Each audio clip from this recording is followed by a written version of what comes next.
Hello and welcome to another episode of Latest Update. The topic of discussion is global river flows hit all-time lows.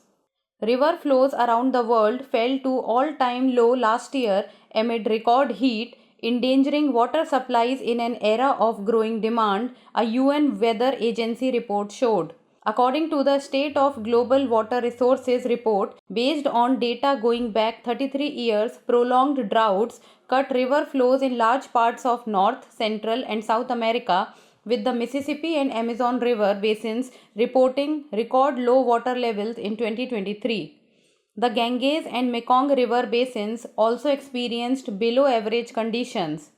Overall, 50% of global catchment areas showed abnormal conditions, with the most being in deficit and reducing water availability for agriculture and industry.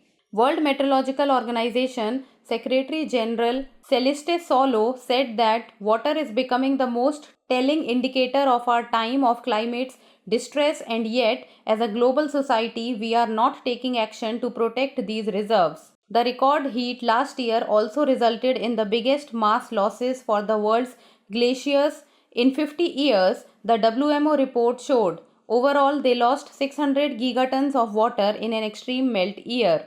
Rivers fed by glaciers, such as those in Europe and Scandinavia, experienced high river flows as a result, said Ullenbrook, but said this would fall significantly in future years. The Amazon drought has recurred this year, with mud banks emerging in previously navigable segments. Now it's time for the practice question. Which UN agency released the State of Global Water Resources report? UNESCO, World Health Organization, World Meteorological Organization, or United Nations Environment Program? Send us the answer in the comment section. That's all for today. Thank you so much for watching.